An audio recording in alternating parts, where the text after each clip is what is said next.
신약성경 디모데전서 1장 1절부터 11절까지 말씀입니다. 찾으셨으면 우리 한 절 한 절 교독하도록 하겠습니다. 1절 제가 먼저 읽습니다. 우리 구주 하나님과 우리의 소망이신 그리스도 예수의 명령을 따라 그리스도 예수의 사도된 바울은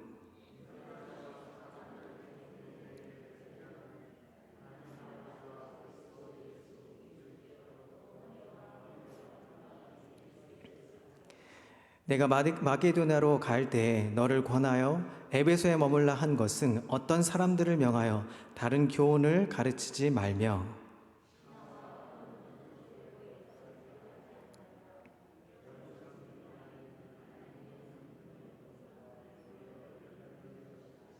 이 교훈의 목적은 청결한 마음과 선한 양심과 거짓이 없는 믿음에서 나오는 사랑이거늘 율법의 선생이 되려 하나 자기가 말하는 것이나 자기가 확증하는 것도 깨닫지 못하는도다.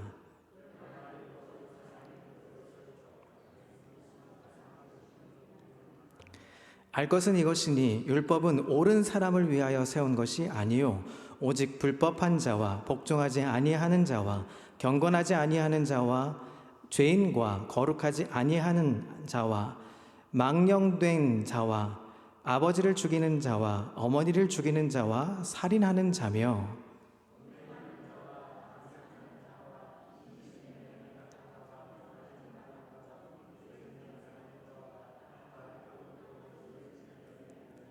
함께 읽습니다.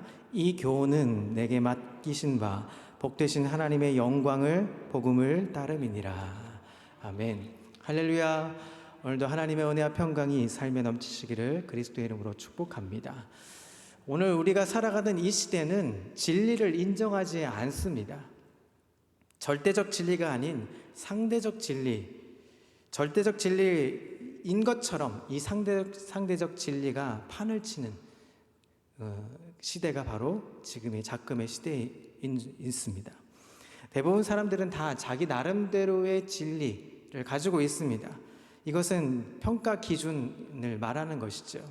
그러면서 그런 기준은 누구의 의견 못지않게 존중을 받을 권리를 가지고 있다라고 이렇게 이야기를 하는 시대가 바로 지금의 시대입니다. 자, 이런 사상의 뿌리에는 다원주의적 사상이 내포되어 있습니다. 다원주의는 모든 종류의 믿음과 사상이 제각기 타당성이 있다라는 입장입니다.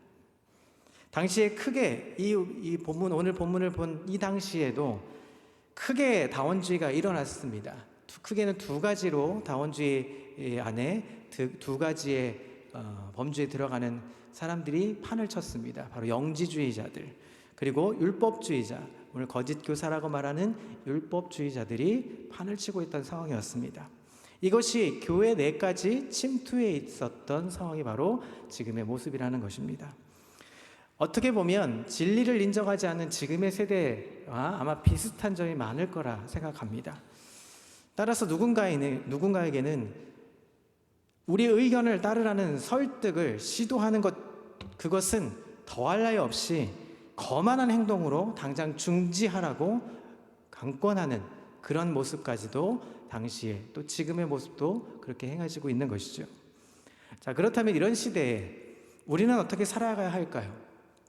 사도 바울은 디모데전서를 통해서 진리를 상대화하는 작업과는 반대 분명한 태도를 취하고 있습니다. 그것은 상대화되는 시대에서 절대성을 강조했다는 것입니다. 오늘 이 시대는 성경의 렌즈가 절대적으로 필요한 시대입니다. 우리는 성경의 렌즈를 가지고 세상을 보면서 세상을 향하여서 목소리를 내야 하는 것이 바로 믿음의 사람들의 모습인 것입니다. 성경의 렌즈를 가지고 성경에 근거해서 사회를 해석하고 미래의 방향성도 우리가 제시할 수 있는 그리스도인이 되어야 한다는 것입니다. 세상의 스토리가 아니라 하나님의 스토리에 의해서 사람의 문제를 진단하고 처방할 수 있는 믿음의 안목이 요구되는 시대가 바로 지금의 시대인 것입니다. 이 일은 성경을 바르게 배우고 적용하는 데서부터 시작을 합니다. 따라서 우리는 성경을 바르게 배우고 적용하는 성경 선생, 성경 교사들이 다 되어야 할 줄 믿습니다.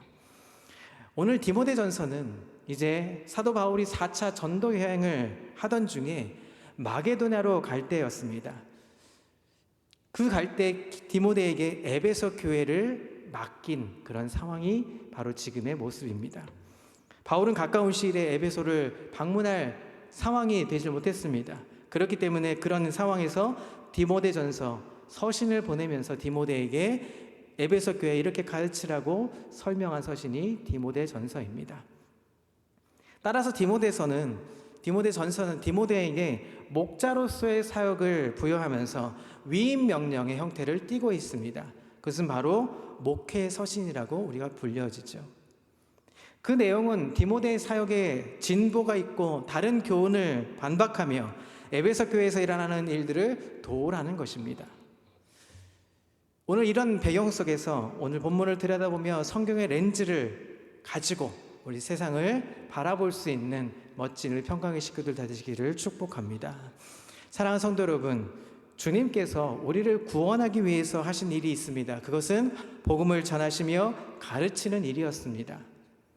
말씀에 대한 가르침을 통해서 구원의 진리를 깨닫게 하시고 영생을 얻게 하셨습니다. 바로 기독교는 성경, 이 말씀을 가르치고 배우는 종교입니다. 디모데후서 3장 16, 17절 우리가 한 목소리로 함께 읽어보면 좋겠습니다. 아마 외우실 텐데 함께 읽습니다. 시작. 모든 성경은 하나님의 감동으로 된 것으로 교훈과 책망과 바르게 함과 의로 교육하기에 유익하니 이는 하나님의 사람으로 온전하게 하며 모든 선한 일을 행할 능력을 갖추게 하려 함이라. 아멘. 성경을 통한 교훈을 하나님의 사람으로 온전하게 살아가도록 배우고 가르치는 것이 바로 기독교라는 것입니다. 그것이 바로 교훈의 목적이 되는 것입니다. 우리가 교훈의 목적을 아는 것이 중요한 상황입니다. 이 중요한 이유는 교훈을 바로 행할 때 구원의 역사가 이루어지고 거짓 교사들이나 그리고 이단으로부터 그 미혹에 빠지지 않고 물리칠 수 있기 때문입니다. 자, 그러면 교훈의 목적은 무엇일까요? 자, 오늘 본문 5절을 보겠습니다. 5절 말씀입니다. 함께 읽습니다. 시작. 이 교훈의 목적은 청결한 마음과 선한 양심과 거짓이 없는 믿음에서 나오는 사랑이거늘. 첫 번째, 교훈의 목적은 믿음 안에 있는 하나님의 경륜을 이루게 하는 것입니다. 목회자 디모데에게 주님의 가르침을 전수하는 이 바울은 1절에서 우리의 소망이신 그리스도 예수의 명령을 따라 사도가 되었다라고 밝히고 있습니다. 그 믿음 안에서 참 아들이 된 디모데에게 참된 목회의 교훈을 지금 가르쳐주고 있는 것입니다. 바울이 디모데에게 에베소에 머물게 한 이유는 거짓 교사들에 의해서 거짓 교훈을 가르치지 못하도록 하기 위해서였습니다. 당시에 혼합주의, 영지주의자들 또 율법주의자들이 성경의 창조론과 속죄의 구원론과 그리고 윤리관을 사람들에게 미혹시키면서 현혹하게 만들었습니다. 그들이 가르친 다른 교훈은 허탄한 신화와 끝없는 족보에 몰두하게 했습니다. 이것들은 하나님의 경륜을 이루기보다는 오히려 쓸데없는 추론이나 변론을 낳게 했습니다. 여기서 하나님의 경륜이라는 단어가 쓰여져 있는데 하나님의 경륜이란 하나님의 구원 계획을 의미하는 것입니다. 이것은 하나님의 통치행위로서 하나님의 관리 경영을 가리키는 말입니다. 하나님의 경륜은 하나님의 계획 안에서 하나님의 뜻을 이루기 위한 하나님의 역사인 것입니다. 경륜이란 단어가 나오는데요. 이 경륜이란 이 원문을 들여다보면 집이라는 뜻의 오이코스라는 단어와 관리하다라는 뜻의 노메오라는 단어가 합성이 되어서 경륜이라는 뜻은 어떤 뜻이냐면 집을 관리하고 다스리는 것을 표현하고 있습니다. 1차적으로는 우리가 잘 아는 청지기 직분을 얘기합니다. 그리고 신학적인 이야기는 하나님의 거룩하신 뜻과 계획, 다스림과 관련해서 세상 만물의 운행과 질서를 주장하시고 온 역사를 주관하시면서 인간의 구원의 계획과 실행 등에 관여하시는 하나님의 거룩한 역사와 섭리를 가리키는 단어가 바로 경륜이라는 단어입니다. 자, 아까도 말씀드렸지만 5절에 교훈의 목적이 등장합니다. 교훈의 목적은 청결한 마음과 선한 양심과 거짓이 없는 믿음 안에서 나오는 하나님의 사랑, 이웃 사랑이 있는 것입니다. 교훈의 핵심이 뭐라고요? 교훈의 기초가 뭐라고요? 사랑이라는 것입니다. 하나님을 사랑하고 이웃의 형제자매를 사랑하는 그 마음 자체가 교훈의 목적을 두고 있다는 것입니다. 자, 그 사랑은 어디서 오는 걸까요? 첫 번째, 죄악으로부터 벗어난 청결한 마음에서 아름다운 사랑이 우러나온다라고 말하고 있습니다. 인간의 내적 의식의 자리이며 존재의 중추기관이 때묻지 않은 청결한 마음에서 사랑이 우러나온다 하는 것입니다. 오늘 우리 마음이 청결한 마음을 갖기를 소망합니다. 두 번째로 공동의 선을 추구하는 선한 양심에서 사랑이 나온다고 말하고 있습니다. 이러한 양심은 하나님의 지식과 하나님의 음성, 성령께서 주장하시는 바로 양심인 것입니다. 사랑은 바로 이러한 선한 양심에서 우러나오는 것입니다. 세 번째, 거짓 없는 믿음에서 나온다고 말합니다. 이것은 거짓된 가면을 쓰지 않는 참된 믿음을 이야기합니다. 당시에는 가면을 쓰고 가장된 믿음을 가르치는 거짓 교사들, 그들의 믿음은 결국에는 사랑의 실천과 순종이 없는 단지 추론과 변론에 끝나버리고 만다는 것입니다. 그리스도의 복음 안에 있는 거짓된 믿음은 사랑의 실천으로 증명하는 것입니다. 참된 믿음은 항상 참된 사랑으로 확증되는 것입니다. 당시의 신화나 족보에 몰두해 있었던 에베소 교회의 거짓 교사들의 변론은 실천적인 삶이 없고 그 안에는 사랑의 열매가 존재하지 않았습니다. 거짓 교사들은 지적 허영심을 만족하기 위해서 사랑을 포기했습니다. 올바른 교사라면 성도들이 사랑을 실천하도록 순종하도록 가르쳐야 하는 것이 마땅할 터인데 그것을 포기했다는 것입니다. 변론은 기독교 복음 전파의 장애물이 됩니다. 그 결과 미움과 의심을 낳게 되는 것이고 주의 몸된 교회를 분열시키는 것이 바로 변론의 모습입니다. 반면에 사랑, 오늘 교훈의 목적이 되는 이 기초가 되는 사랑은 바른 교훈을 가르쳐서 그리스도 중심으로 교회를 통일시키는 믿음을 낳게 합니다. 믿음의 공동체, 교회를 세우게 되는 것이죠. 바른 교훈에 전념할 때만이 믿음과 사랑이 넘쳐나는 것입니다. 사랑의 열매가 넘쳐나는 것입니다. 사랑하는 성도 여러분, 바른 교훈의 말씀을 듣고 배우면서 변론은 그치고 믿음 안에서 사랑으로 하나님의 경륜에 이르도록 우리 함께 순종하면서 실천하면서 그리스도의 향기를 발할 수 있는 우리 모든 평강의 식구들 되시기를 그리스도의 이름으로 축복합니다. 자, 두 번째로 교훈의 목적이 두 번째로 있습니다. 그것은 교훈의 목적은 복되신 하나님의 영광의 복음을 따르게 하는 것입니다. 자, 본문 6절, 7절을 함께 보겠습니다. 함께 읽습니다. 시작.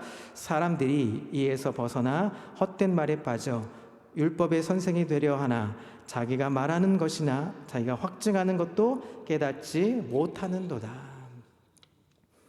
바른 교훈에서 벗어난 자들은 어떻게 된다고요? 헛된 말에 빠진다라고 말합니다.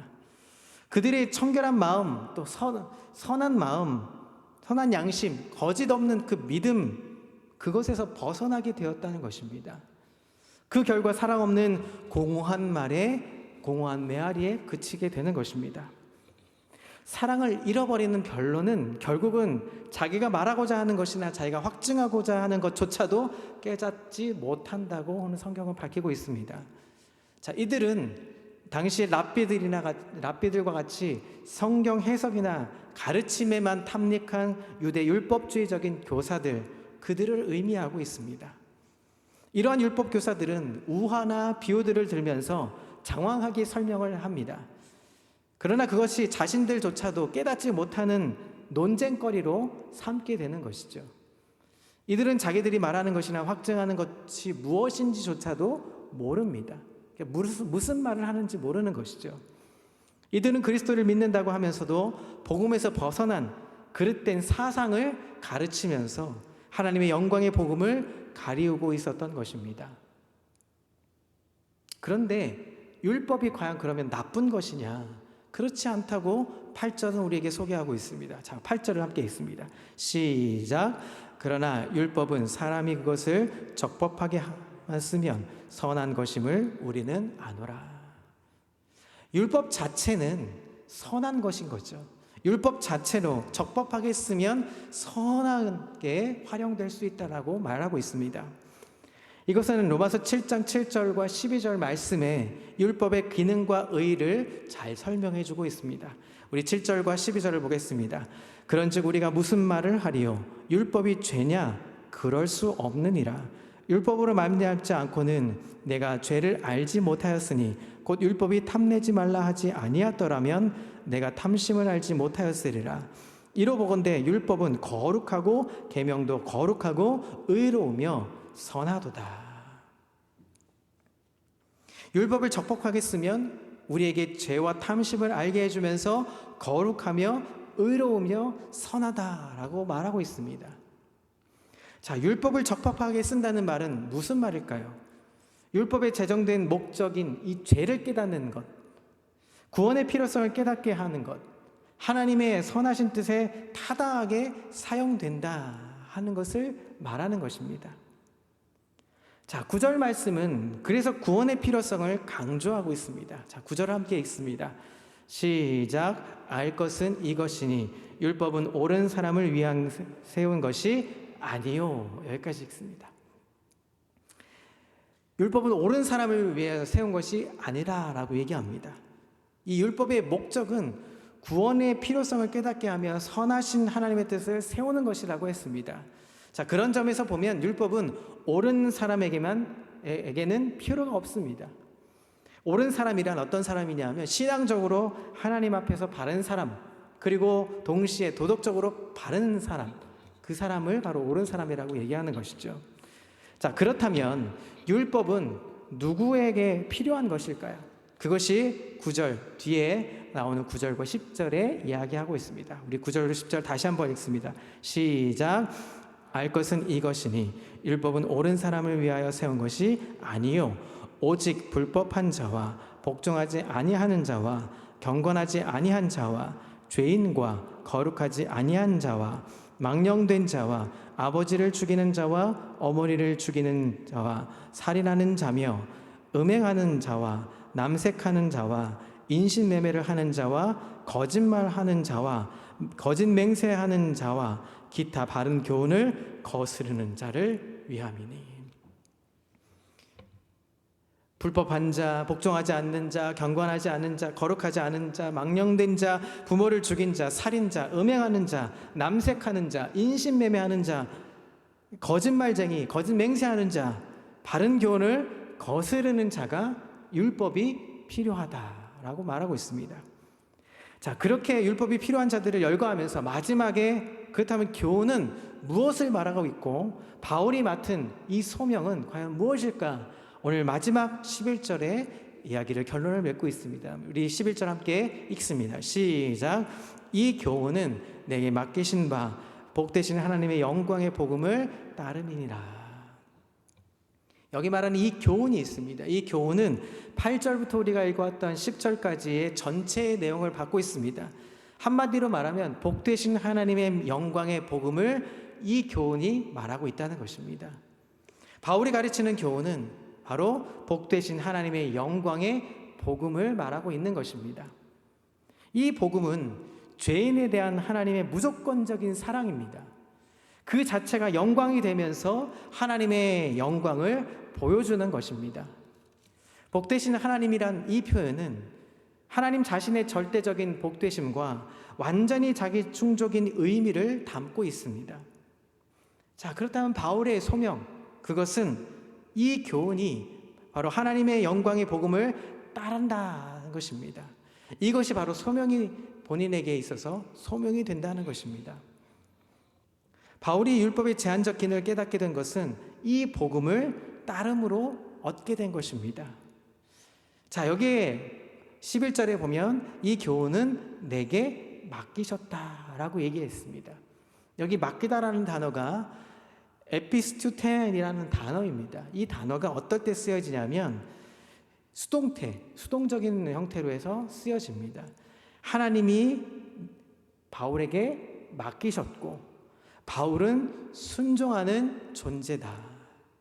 복음이 맡겨졌다는 것이죠. 복음이 나에게 맡겨진 것. 그래서 로마서 1장에 보면 바울은 뭐라고 자신을 소개하고 있습니까? 복음의 빚진 자라고 소개하고 있습니다. 이렇게 자신의 사도권을 확증하는 이유가 있습니다. 왜 이렇게 앞에서 예수님의 명령을 따르게 된 사도 바울 이렇게 얘기하고 그 복음에 대한 이야기를 이렇게 장황하게 소개했을까요? 그것은 갈라디아서 1장 6절에서 11절 말씀에 비추어서 이야기를 결론을 맺고 있는 것입니다. 자, 6절부터 쭉 함께 교독하도록 하겠습니다. 6절 함께 있습니다. 6절 제가 먼저 읽습니다. 그리스도의 은혜로 너희를 위해 부르신 이를 이같이 속히 떠나 다른 복음을 따르는 것을 내가 이상하게 여기노라.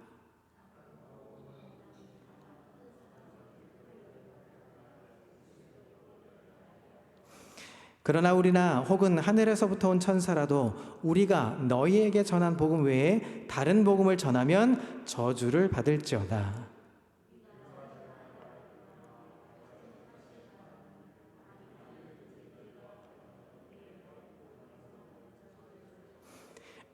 이제 내가 사람들에게 좋게 하랴 하나님께 좋게 하랴 사람들에게 기쁨을 구하랴 내가 지금까지 사람들의 기쁨을 구하였다면 그리스도의 종이 아니니라.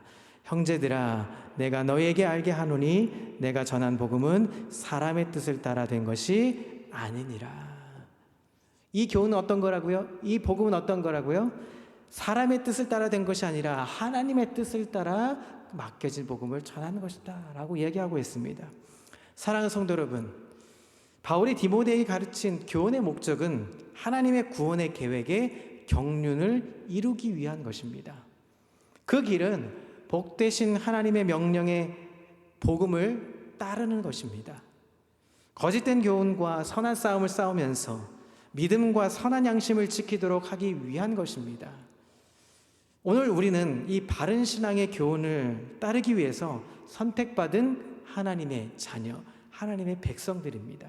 여러분 믿으십니까?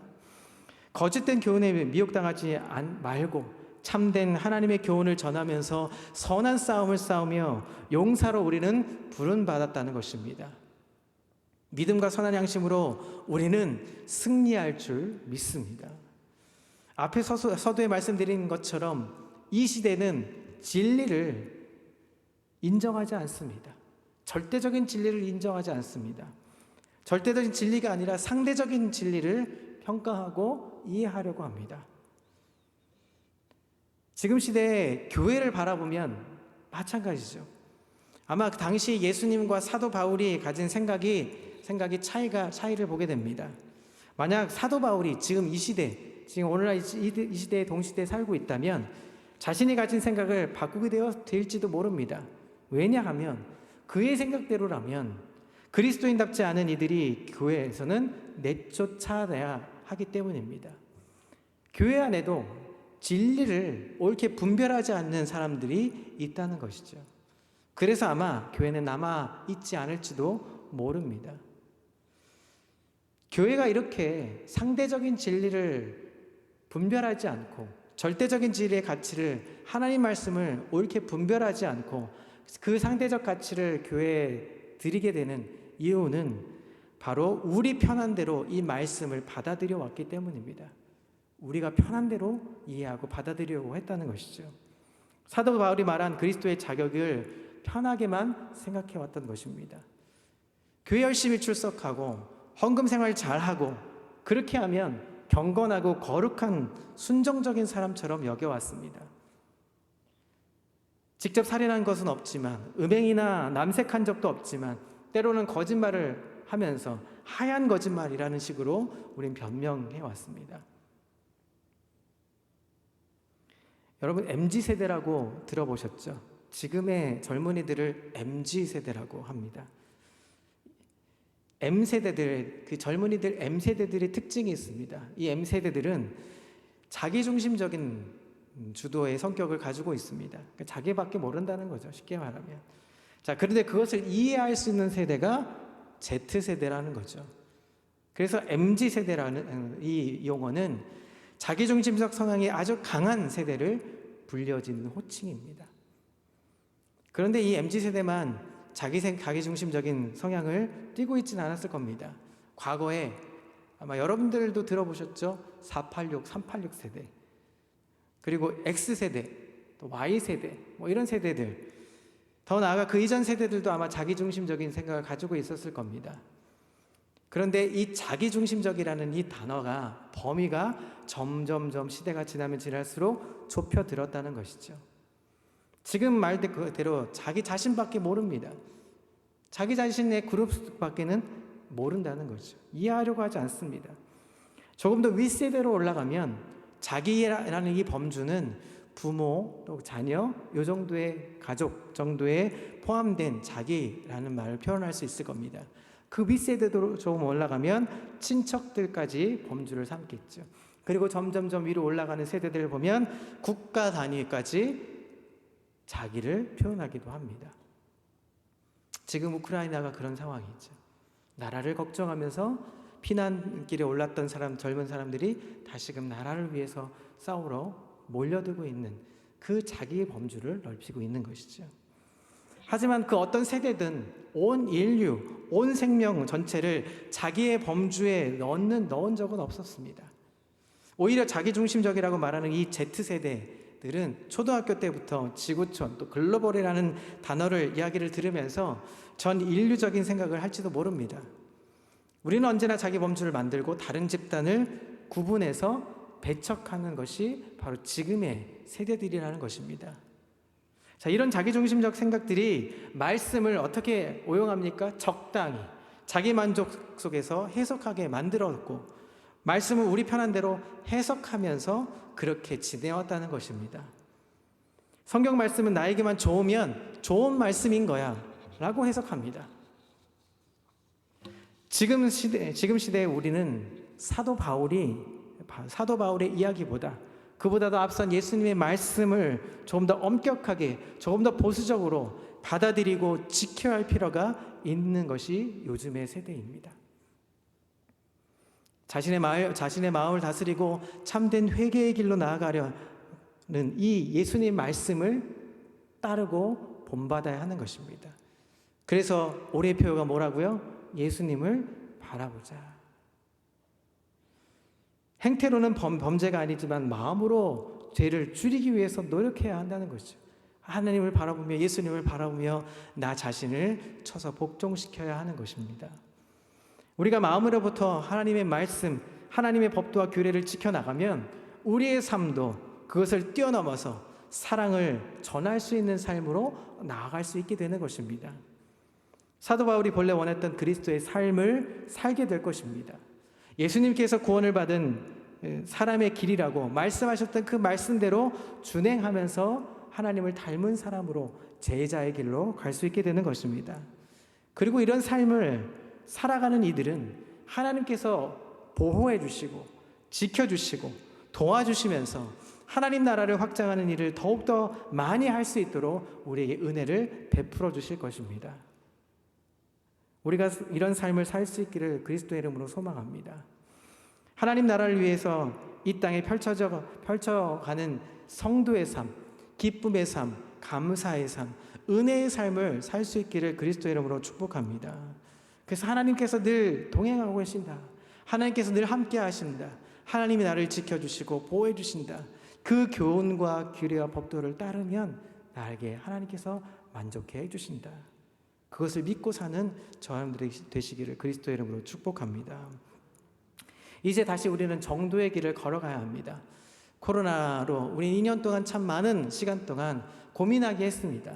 어떤 것이 하나님의 진리를 옳게 분별하면서 사는 것인가? 어떤 것이 하나님 앞에 바르게 사는 것인가? 우리는 온라인 예배를 드리고 비대면 예배를 드리고 마스크를 쓰면서 우리는 고민했습니다. 이제 그 끝이 보이죠. 그 끝이 뭡니까? 정도의 길을 가는 것입니다. 하나님께서 주시는 그 교훈의 바른 복된 하나님의 명령과 규례를 따라가는 것입니다. 충실히 말씀을 보고 듣고 배우면서 그 말씀의 교훈을 세상 속에 실천하면서 부르시는 그날까지 어떻게 가야 합니까? 뚜벅뚜벅 그 길을 걸어가야 합니다.